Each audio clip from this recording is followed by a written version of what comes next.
एक ऐसी ब्रांड जिसकी लेगेसी स्टार्ट हुई मिड 1900s में, और आज मैं आ गया हूँ इनके होम ग्राउंड यानी कि जहाँ से ये ब्रांड स्टार्ट हुई थी।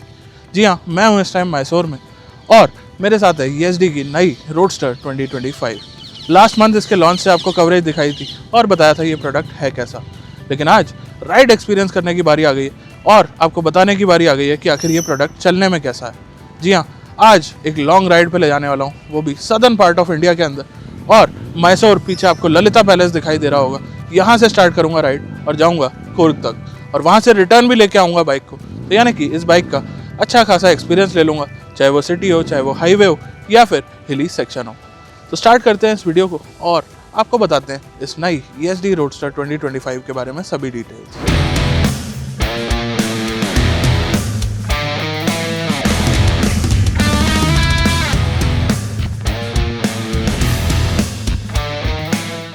तो चलिए अब इस ललिता महल पैलेस को कर देते हैं बाय बाय और हम करते हैं अपनी राइड को शुरू।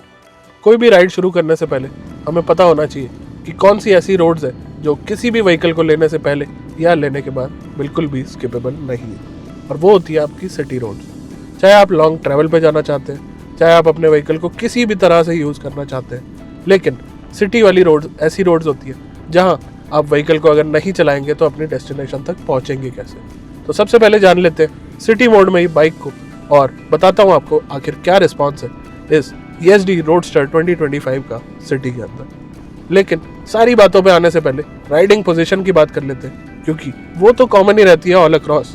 और इस बाइक की राइडिंग पोजीशन एकदम स्ट्रेट है और काफ़ी कंफर्टेबल है, तो मेरे को तो अभी सिटी के हिसाब से कोई दिक्कत परेशानी नहीं लग रही है। हालांकि आज मैं इस बाइक को लगभग 150 किलोमीटर चलाने वाला हूँ, तो आने वाले टाइम में जब अलग अलग टेरेन्स में इसे चलाऊंगा, जब कंफर्ट की बात करेंगे, तब दोबारा से आपको बता दूंगा कि आखिर क्या कुछ रिस्पॉन्स है इसकी राइडिंग पोजीशन का as far as long ride is concern. चलिए, अब ये तो बात हो गई अपनी सीटिंग पोजीशन की।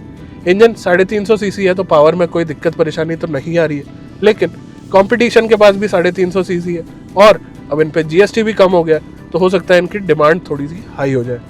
तो यहाँ क्या ESD ने कुछ खास करा है? तो जी हाँ, सेकंड, थर्ड और फोर्थ गियर जो प्राइमरी गियर्स होते हैं आपके सिटी के लिए, उनके अंदर गियरिंग रेशियोज को और बेहतर किया गया और ओवरऑल काफ़ी अच्छा कंट्रोल देखने को मिलेगा आपको आपके व्हीकल पे।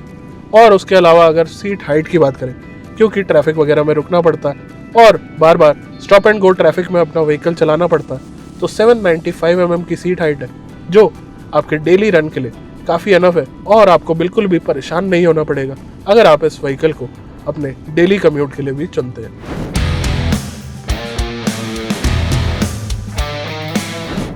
और अब आ चुका हूँ कुर्ग जाने वाले हाईवे पे। यहाँ पे सिंगल लेन हाईवे होंगे ऐसा मुझे आइडिया नहीं था, और प्रॉपर एक्सप्रेसवेज की आदत पड़ी है दिल्ली NCR में रहते हुए, तो वो वाला एस्पेक्ट तो यहाँ पे नहीं है। लेकिन हाई स्पीड में मैंने इस व्हीकल को चला के देख लिया और सिटी मोड से पावर मोड में भी व्हीकल को डाल लिया।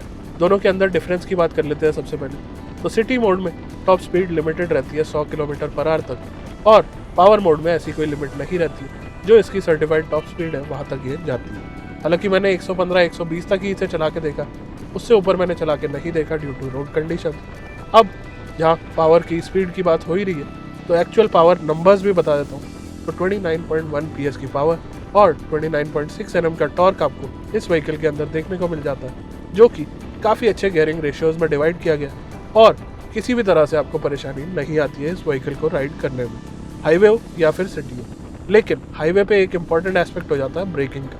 तो फ्रंट में दी गई है 320 mm की डिस्क ब्रेक और रेयर में दी गई है 240 mm की डिस्क ब्रेक्स। तो ब्रेकिंग का रिस्पॉन्स भी एकदम एप्ट है और वहाँ पे भी मेरे को कोई शिकायत नहीं है इस व्हीकल से। लेकिन हाईवेज पे एक और एस्पेक्ट देखना होता है, क्योंकि हम काफ़ी लंबे समय तक एक ही स्पीड पे और जनरली ट्रिपल डिजिट स्पीड पे अपने व्हीकल को चलाते हैं, तो क्या हीटिंग इशू है इस बाइक के अंदर? तो अभी तक तो मेरे को ये फील नहीं हो रहा है और लगभग 70 किलोमीटर मैं इसे सुबह से चला चुका हूँ। आगे अगर फील होगा तो डेफिनेटली आपको मेंशन करके बता दूंगा।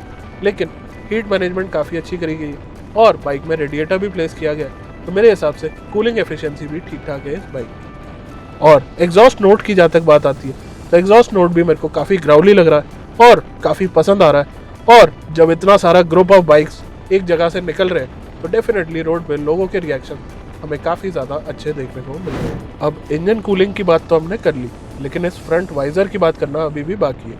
तो मैंने बिना वाइज़र की बाइक तो ये चला के नहीं देखी है, लेकिन इस वाइज़र के होने से विंड ब्लास्ट मेरे को ना के बराबर आ रहा है। और थोड़ी सी बारिश पड़ गई थी जब इस राइड को स्टार्ट किया था, क्योंकि ये वाइज़र इतना बड़ा है तो बारिश से भी कहीं ना कहीं प्रोटेक्शन मेरे को देखने को मिली। इस बाइक के अंदर 50 से भी ज़्यादा कस्टमाइजेशन ऑप्शंस आते हैं, तो आप डेफिनेटली अपनी लाइकिंग के हिसाब से इसे कस्टमाइज़ करके चलाएंगे तो आपको और ज़्यादा मज़ा आएगा। चलिए अब चलते हैं अपने तीसरे पार्ट, जो कि है थोड़े से ट्विस्ट एंड टर्न्स और थोड़ी सी रफ रोड। और अब आ जाते हैं मेरे फेवरेट सेक्शन की तरफ, थोड़ा सा अप डाउन, थोड़ा सा राइट लेफ्ट, जहाँ पे हैंडलिंग, हाई स्पीड, स्टेबिलिटी देखने का मौका मिलेगा। थोड़ा सा हिली सेक्शन पे टेस्ट कर पाऊंगा कि इंक्लाइन डिक्लाइन पे पावर का क्या रिस्पॉन्स है और गियरिंग रेशियोज कैसे रहते हैं। और उसके अलावा हिल्स में जनरली हमने देखा है कि कहीं भी नेचुरल कैलामिटीज़ हो जाती हैं, यानी कि रोड्स उतनी अच्छी नहीं बचती हैं, तो ग्राउंड क्लियरेंस का क्या रिस्पॉन्स है और इसके कंफर्ट का क्या रिस्पॉन्स है। उसके अलावा और कोई चीज़ भी अगर रह गई हो तो उसकी भी बातें यहीं पे कर लेंगे, क्योंकि इसके बाद सीधा आपको लेके चलूँगा वर्डिक्ट पे। तो सबसे पहले बात करते हैं कंफर्ट की। तो कंफर्ट टायर से शुरू होता है किसी भी व्हीकल के अंदर। तो सबसे पहले बात करते हैं टायर्स की। तो इसके अंदर आगे आपको मिलते हैं 100, 90, 18 के टायर्स और पीछे मिलते हैं बेस्ट इन सेगमेंट 150, 70, 17 के टायर्स। तो यानी कि बेस्ट इन सेगमेंट है तो क्या बेस्ट इन सेगमेंट वाला काम भी ये कर रहे हैं? तो जी हाँ, एक्चुअल में काफ़ी अच्छा रिस्पॉन्स ये दे रहे हैं और मेरे को कोई शिकायत नहीं आई as far as tyres are concern. लेकिन टर्न्स वगैरह पे सस्पेंशन का भी काफ़ी काम होता है। तो फ्रंट में टेलीस्कोपिक सस्पेंशन और रेयर में डुअल शॉक एब्जॉर्बर, तो दोनों का सेटअप ठीक ठाक है। और अराउंड 183, 184 किलोज की ये बाइक है, तो इतना हैवी वेट जो कि ड्राई वेट में आपको बता रहा हूँ, और उसके ऊपर से मैं तो हाई स्पीड पे इस बाइक को स्टेबल तो डेफिनेटली फील करा मैंने। हालांकि आपका वेट वेरी कर सकता है और आपकी राइडिंग पोजीशन भी वेरी कर सकती है, प्लस ये भी वेरी कर सकता है आपने पहले कितने हैवी या कितने लाइट टू व्हीलर्स चलाए हैं। तो इसके लिए तो आपको खुद ही टेस्ट राइड करके देखना पड़ेगा कि क्या कुछ एस्पेक्ट है, लेकिन ओवरऑल मुझे मज़ा आया इस टू व्हीलर के साथ। लास्टली आप देख रहे हैं रफ पैच आना शुरू हो गया है और आपको क्लियरली पता चल रहा होगा कि रोड अब उतनी अच्छी नहीं बची है। तो यहाँ पे 171 mm की ग्राउंड क्लियरेंस काम आती है, जो कि डेफिनेटली जितना ज़्यादा लोड होगा बाइक पे उतनी ही कम हो जाती है, लेकिन रिस्पॉन्स ठीक ठाक बना रहता है इस बाइक के ऊपर और मेरे को कोई खास दिक्कत परेशानी नहीं आ रही है इसके कंफर्ट से रिलेटेड। चलिए अब आपको लेके चलते हैं फाइनल वर्डिक्ट की तरफ। तो दोस्तों देखिए आपने मेरी ride from Mysore to Coorg, और आज है डे 2 जहाँ कोर्ग से रिटर्न जा रहा हूँ मैं मैसूर की तरफ। तो यानी कि पूरी राइड कंप्लीट करेंगे, लेकिन बाइक को इतना एक्सपीरियंस कर लिया है कि आपके साथ वर्डिक्ट शेयर कर दूँ। बाइक के बारे में तो आपको ऑन द गो बता दिया था, सिटी में भी चला लिया, हाईवे पे भी चला लिया और थोड़े से हिली सेक्शन पे भी चला लिया। इस टाइम आप देखेंगे तो यहाँ पे रोड भी नहीं है जहाँ पे मैं इस बाइक को लेके खड़ा हूँ। तो एक्चुअल में ये है एक रोडस्टर जिसे आप हर तरह से और हर टेरेन में यूज़ कर सकते हैं। अब ये रोडस्टर कितनी कीमत पे आती है इसका शायद आपको अंदाज़ा ना हो, क्योंकि लॉन्च पे जो कीमत थी वो अब और ज़्यादा कम हो गई है और नए जीएसटी की वजह से 16,000 से 20,000 का प्राइस कट हो गया है इस रोडस्टर 2025 पे। नया प्राइस है 1,93,000 ex showroom for the base end variant of this roadster. उसके अलावा कस्टमाइजेशन, क्योंकि लॉन्ग ट्रैवल पे जब हम लेके निकलते हैं, राइड्स पे जब हम लेके निकलते हैं अपने व्हीकल को, तो हर किसी को अलग अलग रिक्वायरमेंट्स होती हैं और इस व्हीकल के साथ 50 से भी ज़्यादा कस्टमाइजेशन ऑप्शंस आते हैं, और वो भी फैक्ट्री से। तो यानी कि आपकी वारंटी जाने का कोई चांस नहीं है और वारंटी भी ESD काफ़ी ज़्यादा अच्छी ऑफर करता है। कैसी लगी आपको वीडियो, कैसी लगी ये बाइक और कैसी लगी हमारी राइड, लिख के बताइए कमेंट्स में। अगर वीडियो पसंद आई हो तो लाइक शेयर सब्सक्राइब ज़रूर करिएगा और मैं मिलता हूँ आपसे ऐसे ही किसी और वीडियो में। तब तक के लिए ख्याल रखिए, ध्यान रखिए, धन्यवाद।